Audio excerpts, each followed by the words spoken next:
అందరికీ నమస్తే అండి. వెల్కమ్ టు ఈ అమ్మ చేతి వంట. ఈరోజు రెసిపీ ఏంటంటే టేస్టీ అయిన కారప్పొడి అయితే మీకు షేర్ చేస్తున్నాను.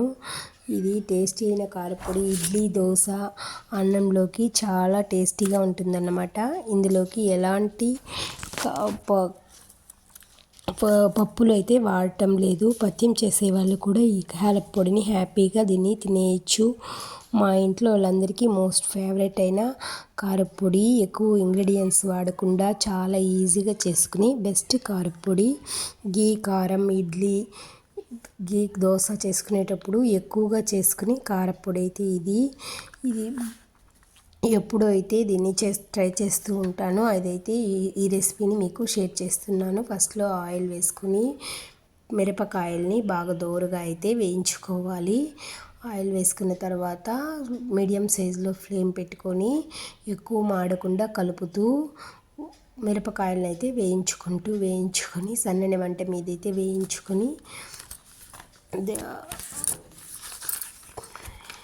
ప్లేట్లోకి అయితే తీసుకోవాలి. అదే కడాయిలో మళ్ళీ 1 స్పూన్ ఆయిల్ వేసి ఒక 30 గ్రాముల వరకు ధనియాలు, ఇప్పుడైతే మిరపకాయలు మాడకుండా వేయించుకుని ప్లేట్లో అయితే తీసుకోవాలి. ఇంగ్రీడియంట్స్ స్టవ్ మీద అడుగు మందంగా ఉండే పెనమైతే తీసుకుంటే చాలా బాగుంటుంది. మిరపకాయలు చిన్న మంట మీద ఎక్కువగా వేయించుకుంటే మనం ఎంత స్లోగా వేయించుకుని టేస్టీగా వేయించుకుంటే టేస్ట్ అయితే అంత బాగుంటుంది. కారప్పొడి టేస్ట్ బాగుంటుంది. అదేవిధంగా వేయించుకున్న తర్వాత మనమైతే దీన్ని ఒక ప్లేట్లో అయితే తీసుకున్న తర్వాత అదే ప్యాన్లో 1 స్పూన్ ఆయిల్ వేసి 30 గ్రాముల వరకు ధనియాలు బాగా దోరగా అయితే వేయించుకోవాలి. సన్నని మంట మీదనే వేయించుకోవాలి. సన్నని మంట మీద ధనియాలు వేయించిన తర్వాత ఒక 1/2 టీ స్పూన్ జీలకర్ర, ఒక 1/4 టీ స్పూన్ మెంతులు అయితే వేసుకుని బాగా చిటపటలాడే వరకైతే వేయించుకుని స్టవ్ ఆఫ్ చేసి మొత్తాన్ని ఒక ప్లేట్లో తీసుకొని చల్లార్చుకోవాలి. మొత్తం ఇంగ్రీడియంట్స్ అంతా చల్లార్చిన తర్వాత మిక్సీ జార్లో తీసుకొని ఇప్పుడైతే లో ఫ్లేమ్లోనే పెట్టుకోవాలి. మాడకుండా అయితే కలుపుతూ వేయించుకోవాలి. ఇలా కలుపుతూ వేయించుకోవడం వల్ల మనకి కారప్పొడి అనేది చక్కగా టేస్టీగా వస్తుంది. ఎక్కడ మాడినా కారప్పొడి టేస్ట్ అనేది చెడిపోతుంది.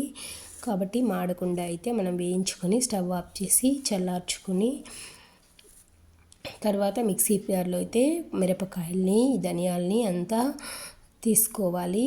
ఇది ఎక్కువసేపు పట్టదులేండి వేడి చల్లారడానికి.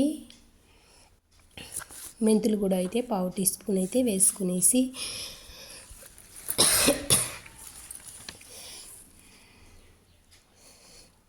మిక్సీ జార్లో మిరపకాయలు, మనం వేయించుకున్న ధనియాలు, మెంతులు, జీలకర్ర అంతా వేయించుకున్న తర్వాత ఒక 1/4 టీ స్పూన్ పసుపు, ఒక స్పూన్ ఉప్పు, కల్లుప్పు అయితే నేను ఇక్కడ వేస్తున్నాను. మీరు సాల్ట్ కూడా అయితే వేసుకోవచ్చు. పసుపు, ఉప్పు, ఇంగువ అయితే వేసుకొని బాగా ఫైన్ పౌడర్గా కాకుండా బరకగా అయితే గ్రైండ్ చేసుకోవాలి. మనకి ఇది ఎక్కువగా ఇత్తనాలు ఉంటాయి కాబట్టి బరకగానే వస్తుంది. ఫైన్ పౌడర్గా అయితే రాదు.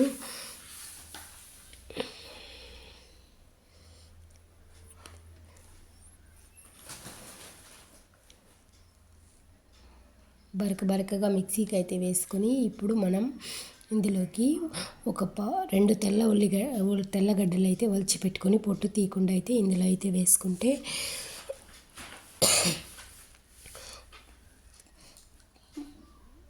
మిక్సీ చేసుకుంటే మనకు ఎంతో టేస్టీ అయిన కారప్పొడి అయితే రెడీ అయిపోతుంది. ఈ కారప్పొడి గీ దోశ, గీ ఇడ్లీ చేసుకోవచ్చు. వేడి అన్నంలోకి కాస్త నెయ్యి వేసుకొని తింటే చాలా అంటే చాలా సూపర్ టేస్టీగా ఉంది. ఈ వీడియో నచ్చితే లైక్ అండ్ సబ్స్క్రైబ్